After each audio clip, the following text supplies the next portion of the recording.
새로운 AI 모델이 나올 때마다 비슷한 고민이 생깁니다. 벤치마크 점수는 더 높아졌다고 하고 속도도 빨라졌다고 하는데 막상 직접 사용하면 결과를 다시 고치고 틀린 내용을 확인하고 같은 지시를 반복하느라 오히려 시간이 더 걸릴 때가 있습니다.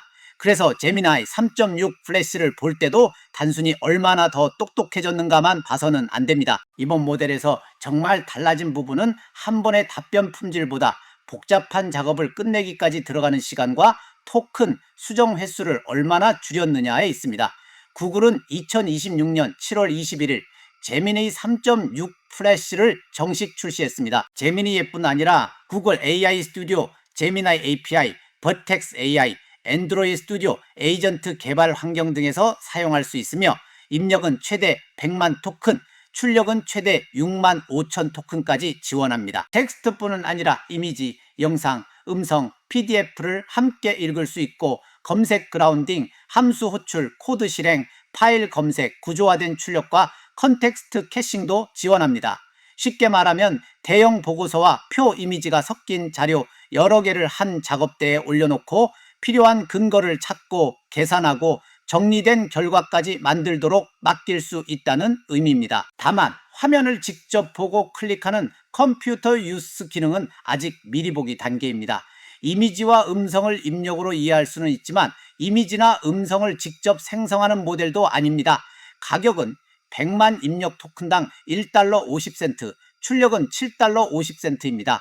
이전 세대의 출력 가격이 9달러였으므로 약 16.7% 낮아졌습니다. 여기에 같은 작업을 수행할 때 출력 토큰도 평균 약 17% 줄였고 장기 코딩 평가에서는 최대 65%까지 감소한 사례가 공개됐습니다.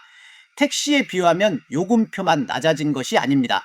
목적지까지 가는 거리 자체도 짧아진 셈입니다. AI가 필요 이상으로 길게 설명하고 잘못된 도구를 호출하고 다시 되돌아가 수정하는 과정이 줄어들면 API 비용뿐 아니라 결과를 기다리고 검수하는 사람의 시간도 함께 줄어듭니다.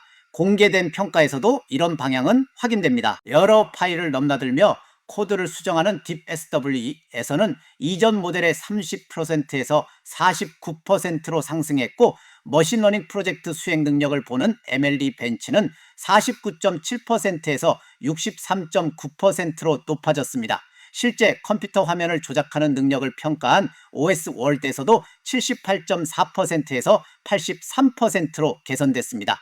그렇다고 모든 분야에서 가장 똑똑한 모델이라는 뜻은 아닙니다. 순수 코딩이나 고난도 추론에서는 다른 최상위 모델이 더 높은 점수를 기록한 항목도 있습니다. 제미나이 3.6 플래시의 강점은 최고 점수 하나가 아니라 상당히 높은 성능을 유지하면서 작업을 반복하는 비용과 시간을 함께 줄였다는 데 있습니다. 이런 AI 이슈를 단순 뉴스가 아니라 실제 활용 기준까지 정리해서 보고 싶다면 돈테크TV 채널 좋아요, 구독, 알림 설정까지 한 번씩 부탁드립니다.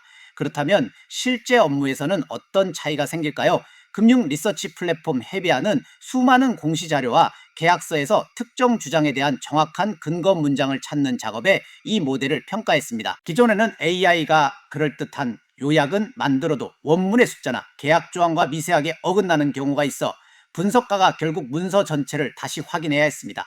제미나이 3.6 플래시는 긴 문서를 한 번에 읽고 질문과 관련된 문장과 수치, 인용 근거를 찾아내는 작업에서 높은 평가를 받았습니다. 법률 AI 기업 합의의 내부 평가에서는 자본시장과 인수합병 문서 작업의 완료 시간이 이전 모델보다 약 12% 단축됐습니다. 젯프레인스 역시 코딩 에이전트 주니에 적용한 결과 플래시 수준의 속도와 비용을 유지하면서 기본 코딩 작업 품질이 10%에서 20%가량 향상됐다고 밝혔습니다.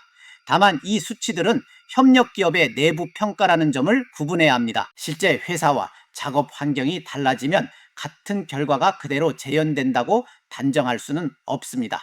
개인 사용자가 활용할 때도 원리는 같습니다. 예를 들어 여러 개의 AI 산업 보고서를 이용해 유튜브 대본을 만든다고 가정해 보겠습니다. 처음부터 전부 읽고 대본을 써달라고 하기보다는 먼저 공식적으로 확인된 사실과 기업의 주장, 아직 검증되지 않은 해석을 분리하도록 지시해야 합니다. 그 다음 수치가 들어간 문장에는 원문 근거를 붙이고 서로 충돌하는 자료는 별도 항목으로 표시하게 합니다. 마지막 단계에서만 시청자가 이해하기 쉬운 비유와 실제 사례를 넣어 대본으로 재구성하도록 맡기는 방식입니다.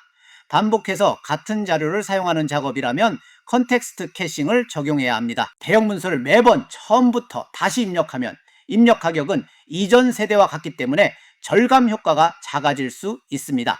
생각 수준도 무조건 높게 설정할 필요는 없습니다. 단순 분류나 요약은 미니멀이나 로우, 여러 문서를 비교하거나 코드를 검증하는 작업은 미디엄, 정말 복잡한 문제에만 하이를 사용하는 것이 효율적입니다. 생각 단계가 높아질수록 첫 응답이 늦어지고 내부 추론, 토큰 비용이 증가할 수 있기 때문입니다. 개발자가 이전 API에서 옮겨올 때는 더 주의해야 합니다. 기존의 템퍼레처, 텁P, 텁K 같은 설정은 제거되거나 무시되고 숫자로 지정하던 팅킹 버젯도 팅킹 레벨 방식으로 바뀌었습니다. 모델 이름만 교체하면 기존 프로그램이 그대로 작동한다고 생각해서는 안 됩니다. 그리고 100만 토큰을 읽을 수 있다는 것과 100만 토큰 안에 모든 숫자를 완벽하게 기억한다는 것은 전혀 다른 이야기입니다. 법률, 금융, 의료처럼 한 문장의 오류가 큰 문제로 이어지는 분야에서는 반드시 원문 인용과 계산 결과를 사람이 다시 확인해야 합니다. 화면 조작 기능도 실제 사이트의 보안 인증, 팝업, 비표준 메뉴에서는 실패할 수 있습니다. 제미나이 3.6 플래시를 한 문장으로 표현하면 가장 똑똑한 답변을 자랑하는 모델이 아니라 AI가 일을 하다 헤매면서 발생시키는 비용을 줄이는 모델입니다. 앞으로 AI 시장에서는 한 번 질문했을 때 얼마나 멋진 답을 내놓는가 보다 실제 업무를 끝내기까지 몇 번의 호출과 수정, 검수가 필요했는지가 더 중요해질 가능성이 큽니다.